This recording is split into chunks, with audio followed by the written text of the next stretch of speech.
dear students, Assalamu alaikum. I am back with a new topic. We will discuss in this topic what about respiration and the presence of O2 and absence of O2. Dear students, आज का जो हमारा topic है वो निहायत अहम और important topic है। डियर स्टूडेंट्स, आज के इस टॉपिक में हम पढ़ने वाले हैं रिस्पायरेशन के बारे में। लेकिन हमने पिछले टॉपिक में रिस्पायरेशन के बारे में तो पढ़ा था, लेकिन इस टॉपिक में हम पढ़ने वाले हैं कि रिस्पायरेशन जो ऑक्सीजन के मौजूदगी में होता है और गैर मौजूदगी में होता है, वो उस रिस्पायरेशन के टाइप के बारे में हम पढ़ेंगे। जो क्या होता है, हमारे पास ऑक्सीजन के मौजूदगी में होता है और ऑक्सीजन के गैर मौजूदगी में होता है, रिस्पायरेशन अकर होता है। डियर स्टूडेंट्स, हमारे पास रिस्पायरेशन टू टाइप का होते हैं, anaerobic respiration, aerobic respiration. Dear students, इस टॉपिक में हम एनारोबिक रिस्पायरेशन के बारे में कंप्लीट पढ़ेंगे।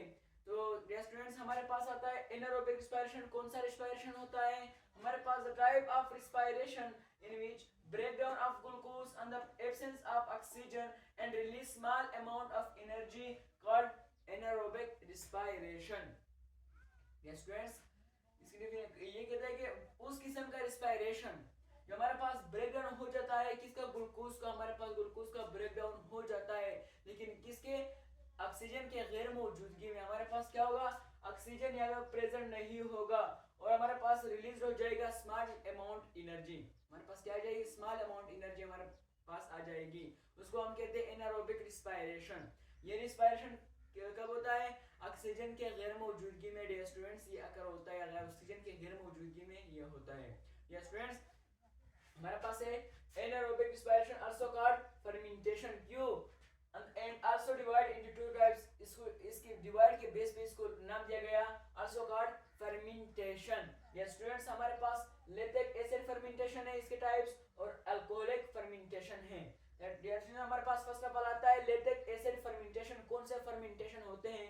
ये पॉइंट है हमारे पास। There are occur in cytoplasm. हमारे पास जो एरोबिक रिस्पायरेशन जो है ना, ये क्या होता है? अकर होता है किसके अंदर? साइटोप्लाज्म के अंदर। ये हमारे पास और ऑर्गेनिज्म में नहीं होता है, सिर्फ साइटोप्लाज्म के अंदर ही होता है। डियर स्टूडेंट्स, हमारे पास small amount of energy is released. Anaerobic respiration में हमारे पास स्मॉल अमाउंट एनर्जी रिलीज्ड होगी, लार्ज एनर्जी हमारे पास रिलीज नहीं होगी। डियर स्टूडेंट्स, हमारे पास आता है फॉर एग्जांपल फॉर एग्जांपल हमारे पास इसके एग्जांपल है कि micro organism and human muscle. हमारे पास जो माइक्रो ऑर्गेनिज्म होते हैं, माइक्रोजीवी में ऑर्गेनिज्म होके और ह्यूमन मसल के दरमियान, ये इसके एग्जांपल है। किसका लेते हैं? एसिड फर्मेंटेशन का। हमारे पास जैसे कि ग्लाइकोलाइसिस प्रोसेस होता है किसके अंदर? बॉडी के अंदर साइटोप्लाज्म में ग्लाइकोलाइसिस प्रोसेस होता है। ग्लाइकोलाइसिस प्रोसेस कौन से प्रोसेस होता है? डियर स्टूडेंट्स, हमारे पास ब्रेकडाउन ऑफ ग्लूकोज इसका ग्लाइकोलाइसिस प्रोसेस। हमारे पास जब ब्रेकडाउन ऑफ ग्लूकोज होता है उसको हम कहते हैं ग्लाइकोलाइसिस प्रोसेस। ये क्या होता है? हमारे पास एरोबिक रिस्पायरेशन में होता है। यानी एरोबिक रिस्पायरेशन में जो लैक्टिक एसिड फर्मेंटेशन है, इसमें क्या होता है? ग्लाइकोलाइसिस प्रोसेस होता है। हमारे पास ब्रेकडाउन ऑफ ग्लूकोज होता है कहाँ पे? साइटोप्लाज्म के अंदर, ऑर्गेनिज्म में नहीं। डियर स्टूडेंट्स, हमारे पास देखो ग्लूकोज का ब्रेकडाउन किससे होता है? ग्लूकोज का ब्रेकडाउन हो जाता है किसके अंदर? 2 परवेक एसिड के अंदर हमारे पास ग्लूकोज का ब्रेकडाउन हो जाता है। किस तरह? हमारे पास 2 ATP प्लस PI हमारे पास ये कंबाइन होकर हमारे पास क्या बनाता है? 2 ATP बन जाते हैं। ये रिएक्शन में आके हमारे पास क्या बनाता है? 2 ATP। हमारे पास 2 ATP बन जाती हैं। एडेनोसिन ट्राइफॉस्फेट हमारे पास ये आ जाते हैं, एनर्जी आते हैं 2 ATP हमारे पास आ जाते हैं प्रोडक्ट में। हमारे पास यहाँ पे 2NAD हमारे पास मिलकर हमारे पास 2NADH बनता है, हिस्सा प्रोडक्ट हमारे पास ये आ जाता है। डियर स्टूडेंट्स, हमारे पास ग्लूकोज कंटेंट होता है 6 कार्बन। हमारे पास ये जो ग्लूकोज है वो ब्रेकडाउन हो जाती है हमारे पास 2 परवेक एसिड में। तो हमारे पास एक परवेक एसिड कंटेन होता है 3 कार्बन में, क्योंकि हमारे पास जो ग्लूकोज है वो कंटेन है 6 कार्बन में। तो हमारे पास 2 परवेक है और एक परवेक एसिड हमारे पास मुश्तमिल होता है 3 कार्बन पे। स्टूडेंट्स, हमारे पास ये रिएक्शन हो गया, हमारे पास क्या आता है? लैक्टिक एसिड हमारे पास आ जाता है, बन जाता है। डियर स्टूडेंट्स, किसके अंदर? हमारे पास लैक्टिक एसिड फर्मेंटेशन के अंदर हमारे पास क्या बन जाता है? लैक्टिक एसिड बन जाता है हमारे सेल के अंदर, साइटोप्लाज्म में, डियर स्टूडेंट बॉडी में।